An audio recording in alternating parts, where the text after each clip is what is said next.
Eh bien bonjour à tous, c'est Kale. Aujourd'hui on se retrouve pour une toute nouvelle vidéo sur ma chaîne, donc la toute première. Dans cette vidéo je vais vous montrer une configuration gamer pour un budget de 1000 euros. Donc j'en ferai d'autres de vidéos avec divers budgets. Donc j'essaierai de m'adapter au budget que vous me donnerez dans les commentaires. Donc bien évidemment quand je dis configuration c'est uniquement les composants de la tour. Donc il n'y aura pas tout ce qui est clavier, souris, écran, etc. Aussi sans compter le système d'exploitation, pardon. Mais bon, ça c'est pas très important, vous le craquez, voilà. Alors on va commencer par le processeur. Donc dans cette config ce sera bien entendu, comme vous en doutiez tous, le i5 4670K. Donc socket 1150, cadencé à 3,4 GHz, 4 cœurs. Très bon processeur, il n'y a rien à dire, c'est le meilleur rapport qualité-prix du moment. Donc pour la carte mère on va partir chez du Gigabit, celle-là, la Z87 HD3. Pourquoi celle-là et pas la connue, la Z87 G45 de chez Messi? Tout simplement parce qu'elle offre pratiquement pareil en termes de connectique ou autre, et elle est beaucoup moins chère, quarantaine d'euros moins chère, donc c'est déjà ça comme économie. Voilà, donc très bonne carte mère avec des jolies couleurs. Pour ce qui est de la mémoire, du 8 Go sur du classique Corsair. C'est du que je me souviens bien, 1600 MHz, voilà, c'est celle-ci.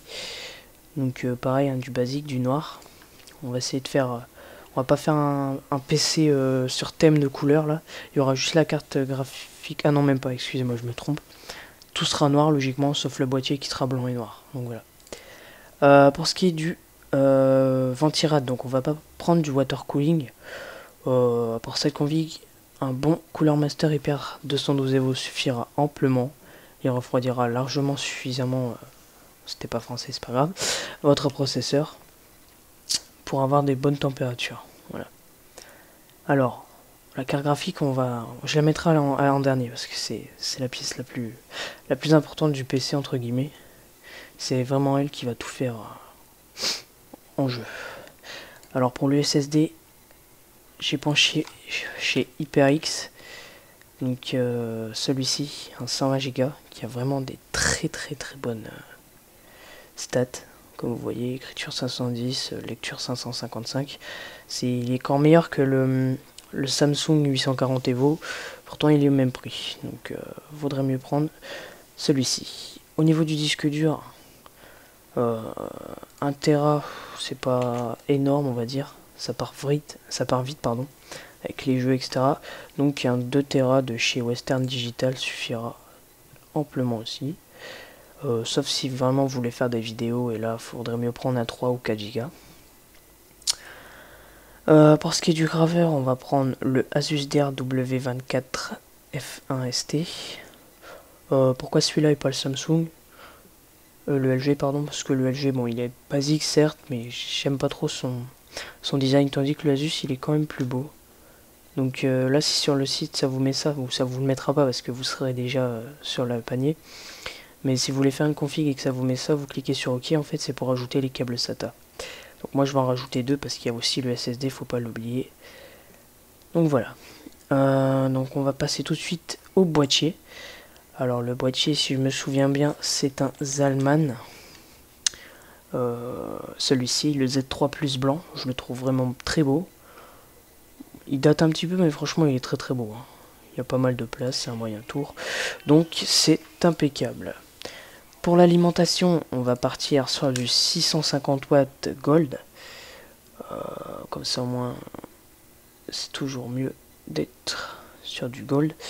Donc j'en avais vu une là. Celle-là, donc la C650 de chez Corsair. Donc semi-modulaire. 80 plus Gold. Compatible as well, ça tombe bien. C'est compatible avec le Proco. Voilà. Donc j'avais dit la carte graphique, maintenant on va tout de suite passer à la carte graphique. Donc, beaucoup vont penser peut-être sûrement une GeForce GTX 770 ou 760, et ben non. J'ai décidé de vous mettre une R9 280X, qui est vraiment une très bonne carte graphique, qui est aussi une carte graphique rapport qualité-prix. Je la retrouve voilà, de chez Gigabit.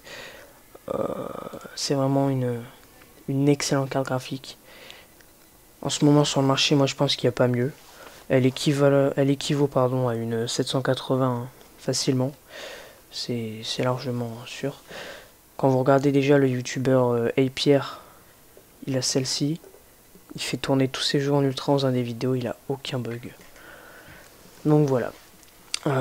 C'est tout pour cette configuration, donc il y en a pour 980,58, donc avec les frais de port on va dire 1000 euros.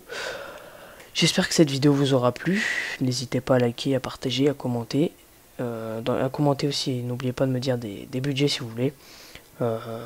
Si cette vidéo vous a plu, comme je vous l'ai déjà dit, likez, commentez et abonnez-vous. Et ciao tout le monde.